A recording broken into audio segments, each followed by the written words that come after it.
Next week on Home and Away in the UK, David messes up just as it looks like Lacey is warming to him, while Jo's love life becomes increasingly complicated. When the Bay's newest recruit, Sergeant David Langham, turned up at Yabby Creek Police Station a few weeks ago, he had no idea that his estranged daughter Lacey had recently moved to the area. Spotting the name Lacey Miller in the file for the recently closed River Boy case, he asked a confused Cash to bring her in for further questioning. When Lacey arrived, with no idea why the police wanted to speak to her again, she was shocked to come face to face with her dad.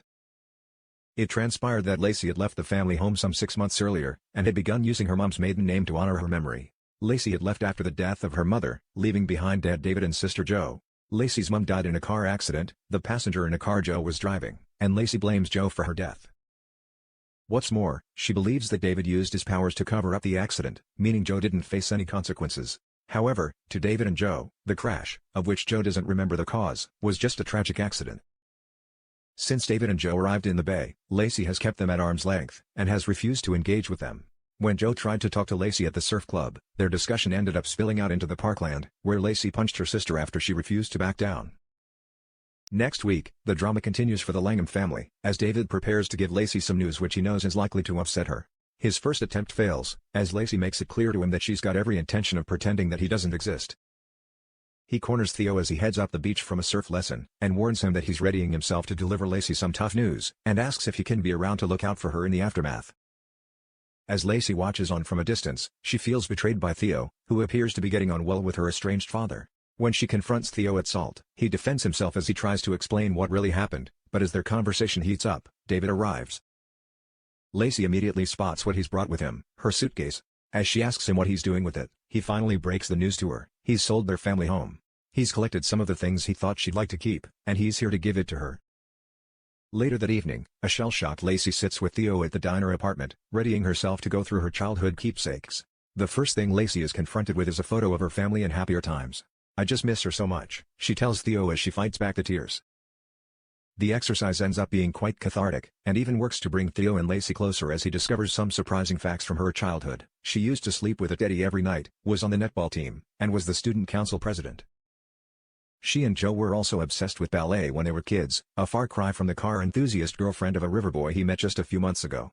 As Lacey takes a trip down memory lane, Theo points out that her dad clearly kept the items for so long because they meant something to him too.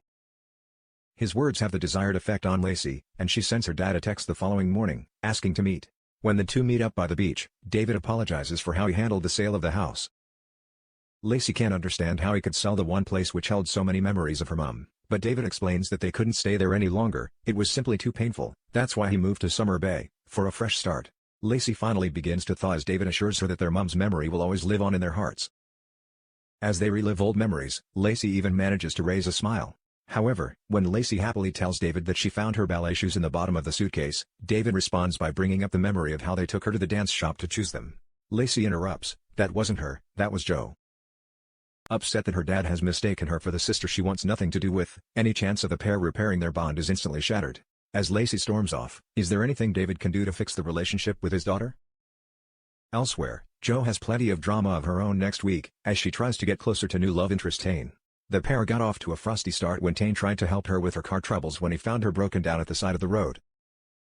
Jo refused his offer of help, and was later stunned to find Tane taking it upon himself to replace her fan belt without her permission. However, once she began to settle into the Bay, she soon realized that Tane wasn't all that bad, and a crush quickly developed.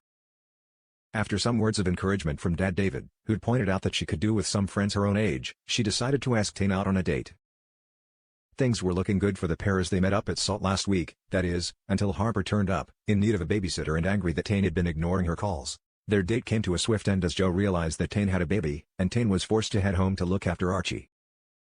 Next week, Harper returns from her work trip, and when she catches up with Tane in the garden of the Parada house, she apologizes for how she acted last week. She simply wasn't prepared to see her former fiancé moving on with someone else. Meanwhile, Jo is waiting at Manta Ray Boards, hoping to find Lacey, but instead bumps into Dana. The pair also got off to a rocky start, but when an emotional Jo begins to open up about the sale of her family home, Dana invites her for a drink upstairs. As they chat, Dana can't help but ask whether the new arrival has met anyone special yet. Jo's face gives away that she has, but Dana has no idea that Jo is the girl whose date her sister disrupted last week. As the drinks continue to flow, Jo decides to reveal that her new love interest has a child and a gate-crashing ex, and it's not hard for Dana to put the pieces together. When Dana asks for the guy's name, looking to confirm that it's Tane, Jo refuses to reveal the details. It doesn't matter, it's not going anywhere anyway. Despite this, once Dana has left, Jo drunkenly sends Tane a text asking him if he's uncomplicated his life yet. With Dana having figured out who Jo's mystery man is, it's the first thing she mentions when she meets up with Harper the following morning. She's quick to remind Harper that she doesn't want to be seen as the crazy witch lady. She can't stop Tane from dating. While she may be hurting, Tane still deserves to be happy. You all do. Taking her sister's advice on board, Harper then has a proper chat with Tane about him dating other people, and tells him that as long as he's there for Archie, he can date whoever he wants.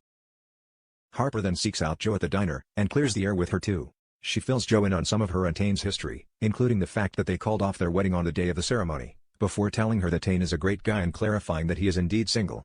She tells Jo not to let her get in the way, and to just go for it. Soon after, Tane finds Jo at Salt, and, having been given Harper's blessing, he asks her out on another date. Yet, much to his surprise, Jo turns him down. It's all too complicated, and she doesn't need that right now. Will Tane be able to convince Jo that he's worth a second chance?